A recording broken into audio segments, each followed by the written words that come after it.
Hey everybody, this is Mr. Miller here. I'm going to kind of walk you through how to find out what your political type is. Usually I would just call this, are you a liberal or a conservative? But I had to come up with something else for this year, so I found an online quiz that I'm going to walk you through.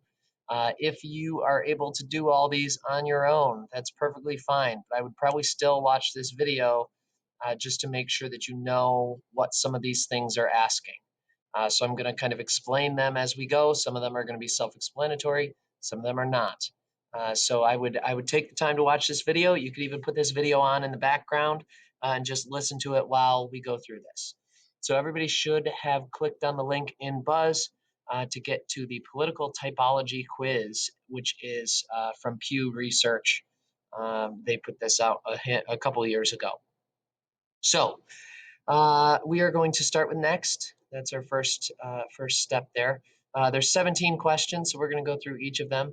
And you basically pick whichever answer you agree with more. So once you do that, you move on to the next question. You can always go back if you mistake a question or if you click the wrong button. You can always go back to the previous question. So the first question here, there's two statements and talks about kind of payments to people who are on the poorer side, so like welfare programs and whatnot. So the first statement, government should do more to help needy Americans, even if it means going deeper into debt.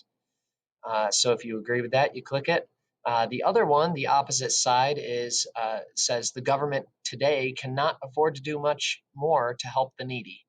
Okay, they can't afford to do much more. So if you think we already do enough to help out the people who are more poor in America, then you click probably this bottom one. If you think that we need to do even more to help out poor people in America, you probably click the top one.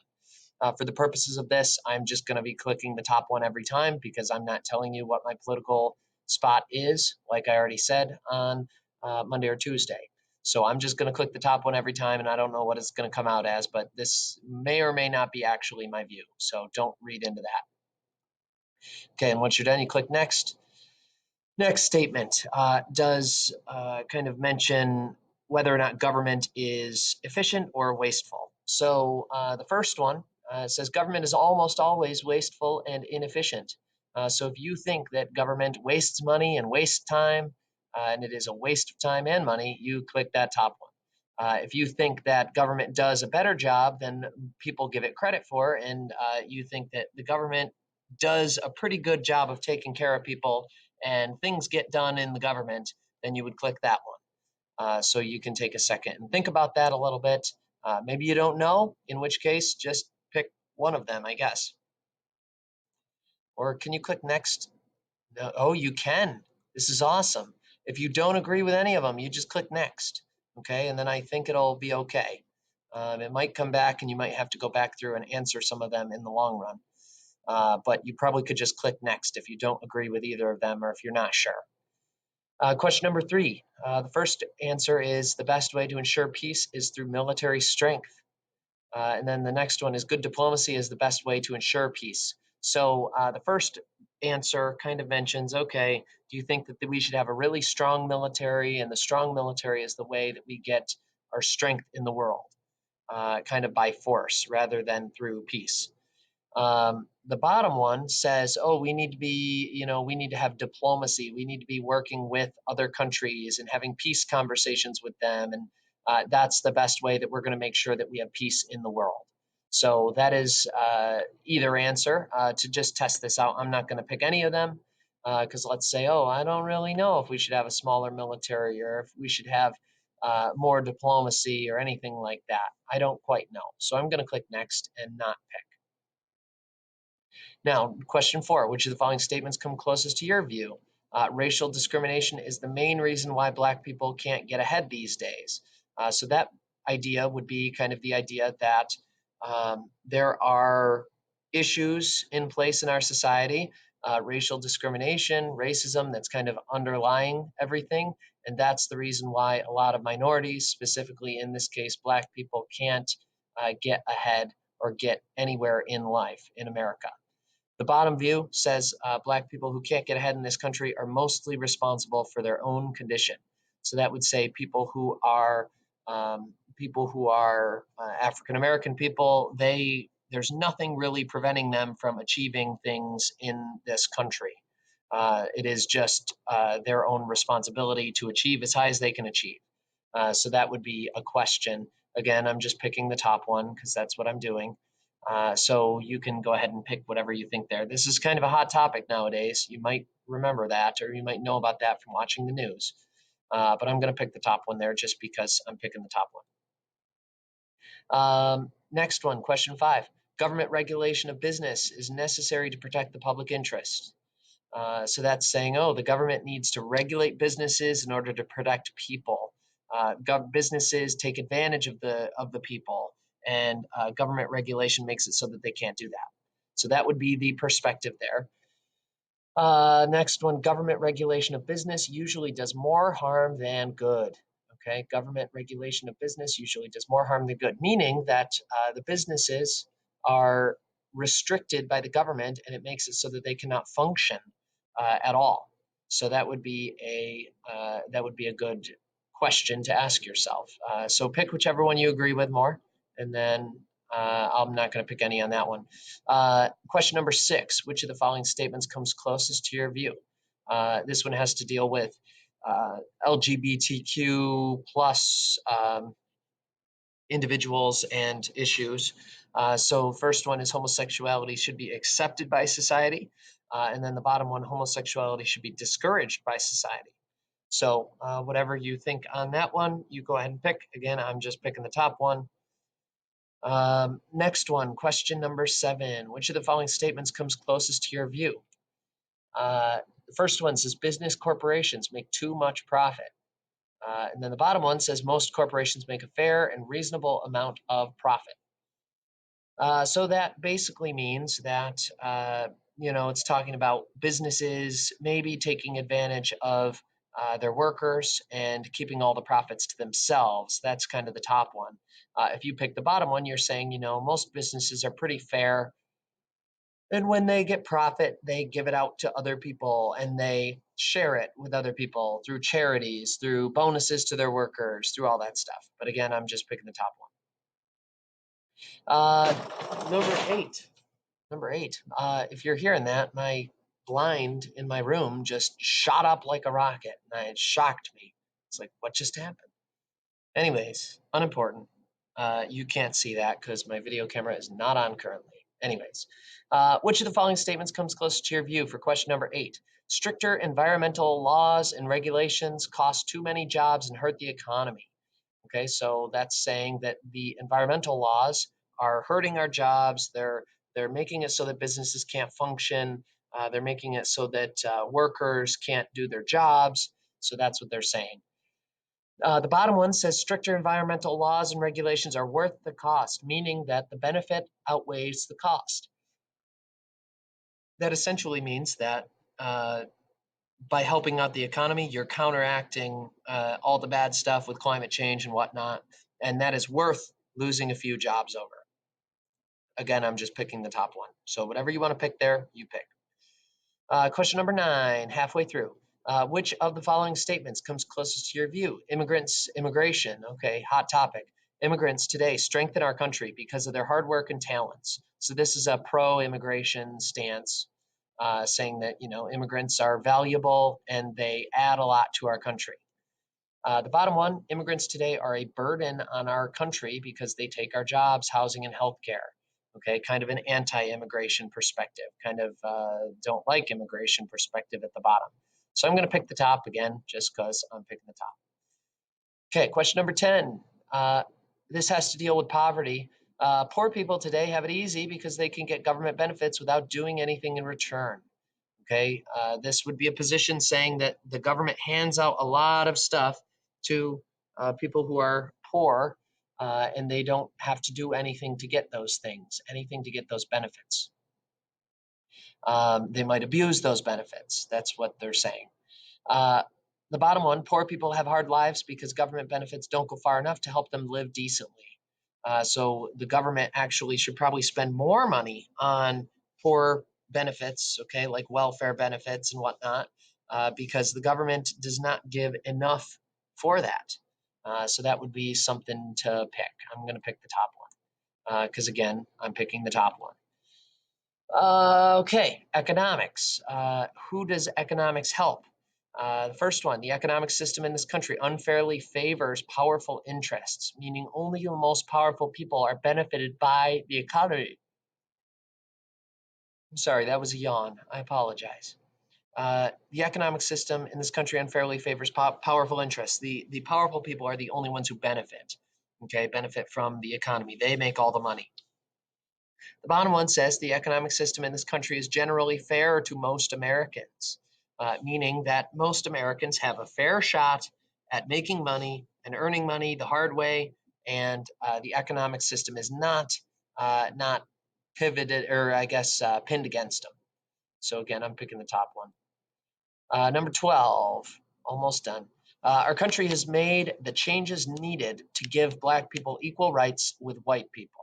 Okay, so if you think that there are no necessary issues with racism or any issues with racism are overblown and everybody is kind of equal, okay, there's nothing that is making anybody unequal, then that would be the one you pick. The bottom one says our country needs to continue making changes to give Black people equal rights with white people, meaning that we have not gone far enough to help out African Americans in their situation. So that is a very current topic right there, like we were kind of saying. So very, very current topic. Again, I'm picking the top one. Question number 13. It's best for the future of our country to be active in world affairs.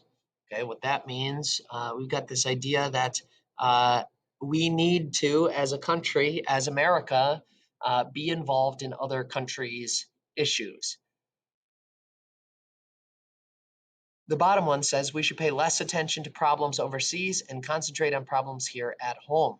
Okay, we should spend less time and less money involved in other people's businesses and other people's wars than we do here at home. We've got plenty of issues here at home, and we need to fix those versus fixing all of these issues abroad. So whichever one you pick, let's say I don't know, I'm just going to click next. Which of the following statements comes closest to your view? Most people who want to get ahead can make it if they're willing to work hard. Okay, this is kind of the pull yourself up by your bootstraps idea. If you are willing to work hard, you can make it in life doing something and being successful if you're just willing to work hard. The second one says hard work and determination are no guarantee for success for most people, meaning that people can work hard, work hard, work hard their whole life and still be held back. Okay, so that's something to think about. Which one do you agree with? I'm going to pick the top one again. Question number 15, three more. The obstacles that once made it harder for women than men to get ahead are now largely gone. This means that there really is no need for increased fights for like women's rights or feminism. Maybe not feminism, but increased women rights because women already have the same rights than men. Or as men do, and the obstacles that once were there, like saying you can't vote, like saying you can't have certain jobs, like saying I don't know, all sorts of things. Those are not there anymore. So that's what that viewpoint is saying. The bottom one says there are still significant obstacles that make it harder for men or harder for women to get ahead than men. This would be a part where you. There's another yawn. I'm sorry. This would be a part where you would say, oh, well, women still get paid less than men. They're doing the same job. So this would be a thing where you'd say, oh, there's still significant obstacles that make it harder for women to get ahead than men. I should mention that wage gap is a little bit overblown. It's not really that big of a wage gap. Most people, if you asked about it, they'd probably say that our wage gap between men and women is about 80%. Women make about 80% that men do for the same job, but that does not factor, or women make about 80 cents on the dollar than men, regardless of whatever job they're choosing. So that does not factor in job choice. Like men are more likely to pick higher paying jobs. I don't know why, they just do.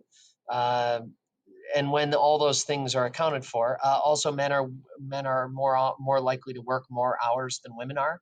in a week. So they work more time and make more money that way. So when all things are considered, the pay gap is down to like 96 cents to the dollar. Women make 96 cents for every dollar a man makes. So it is not as overblown, but there still is a wage gap. So that is interesting to mention, okay, and deserves mentioning at the very least. I'm going to pick the top one, like I said, because, okay, obstacles made it harder for women to get ahead than men are now largely gone. Okay, two more questions. Which of the following statements comes closest to your view? In foreign policy, the U.S. should take into account the interests of its allies, even if it means making compromises with them. And then the bottom one, in foreign policy, the U.S. should own its natural or follow its own national interests, even when its allies strongly agree. So this top one's kind of saying, oh, well, let's do what's best for everybody, for all of our allies, for all of our friends in the world. Okay, let's do what's best for them. This bottom one says we should only really be caring about what is best for America. This is kind of the America first idea versus this other one, which is kind of a global perspective. So I'm going to click that one again because I'm just picking the top one. Okay, in politics today, do you consider yourself a Republican, a Democrat, or an independent? Okay, I'm going to click independent and see what it comes up with. But if you think that you are, I guess, if you think that it is, if you think that you're one thing or another, click that one. Okay, for sure, because it'll help them kind of get an idea of what you're thinking. As of today, do you lean more toward the Republican or Democrat Party? Can I submit without clicking that? I think I can. I did. Okay. So I got best fit here was what's called the market skeptic Republican based on the random choices that I picked. Okay. This is not potentially really what I believe. However, I just picked it. Okay. So market skeptic Republicans. With this information, you are then going into that Google form, okay, that is posted under the agenda for today. You are going to go into that Google form and click on it, and it says political typology quiz results. And you're going to click on it and put in, okay, which one did I get after taking this quiz? I'm going to say market skeptic Republicans and then hit submit. And that's going to go to me, and I'm going to see it that you did it, and that's your credit for the day. Okay, so go ahead and do that now, and then you are finished for the day. And we will talk about these a little bit more on Monday or Tuesday, depending on when you have class in person. You should be thinking about, in the meantime, thinking about where you got your ideas from. Okay, who told you all these opinions that you just had? You might not have had an opinion on everything, but you had opinions on some things, I can guarantee you. And some of these things you probably haven't really ever thought about too much, but you got these opinions from somewhere. So where did that come from? Okay, so be thinking about that, and we will come back to that on Monday or Tuesday. So that's all I got for you. Fill out that Google form, and I will see you guys back in class on Monday or Tuesday. See you then.